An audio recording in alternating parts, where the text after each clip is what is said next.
She raised her hand in anger and, in a moment that would haunt her forever, slapped an old black woman in front of an entire hotel staff. "I told you not to touch my dress." Claire Hastings, a high-profile interior designer, stood fuming inside the lobby of an elite New York hotel, moments away from her engagement party. The woman she struck, a frail cleaner in a faded uniform, no name tag, no voice to defend herself, or so Claire thought. The room fell into silence. Guests turned away. The old woman bowed her head, holding back tears. But something in her quiet, knowing pain stayed with Claire even as she stormed off.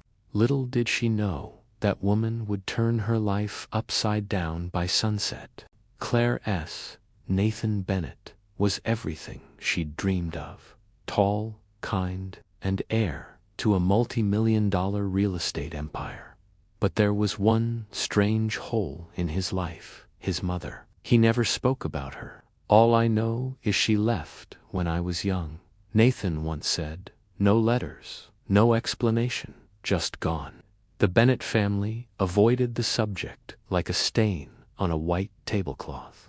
But that night, at the hotel rooftop party, as champagne flowed and music played, Claire noticed something odd. Nathan, staring at one of the hotel cleaners down below, near the service entrance. She followed his gaze. It was the same woman she'd slapped hours earlier. "Nathan?" she asked, but his face had turned pale. Without a word, he ran downstairs.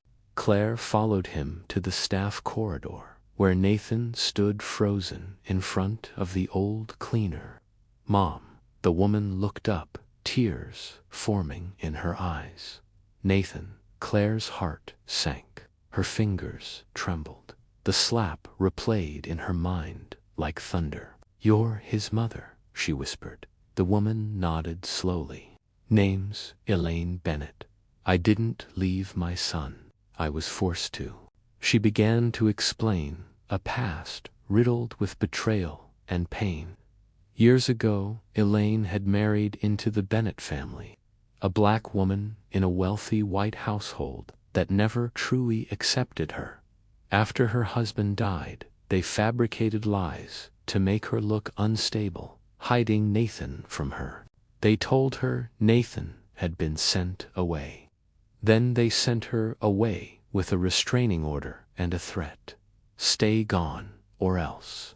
She'd spent years searching for her son, but every path led to locked doors. Broke and isolated, she took cleaning jobs to survive.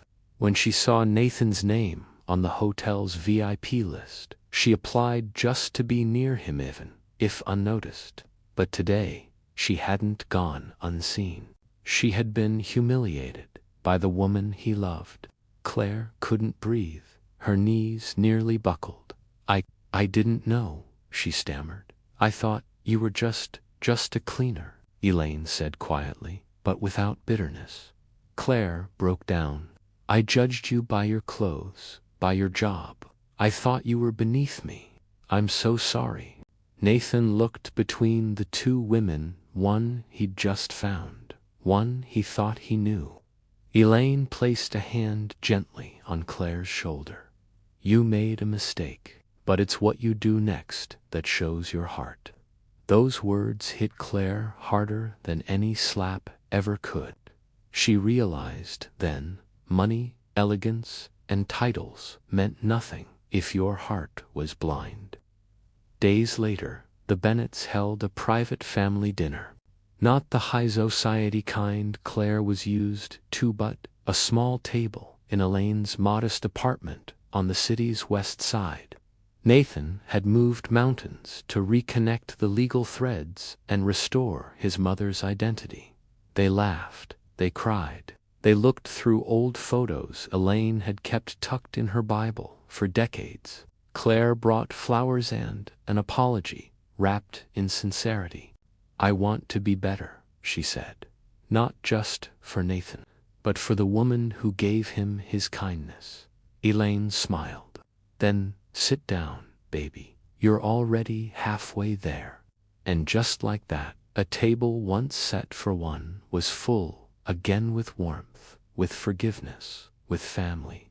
She thought she was slapping a cleaner, but she was striking the very heart of the man she loved. This story reminds us, never judge a person by what they wear, where they work, or what you think you know.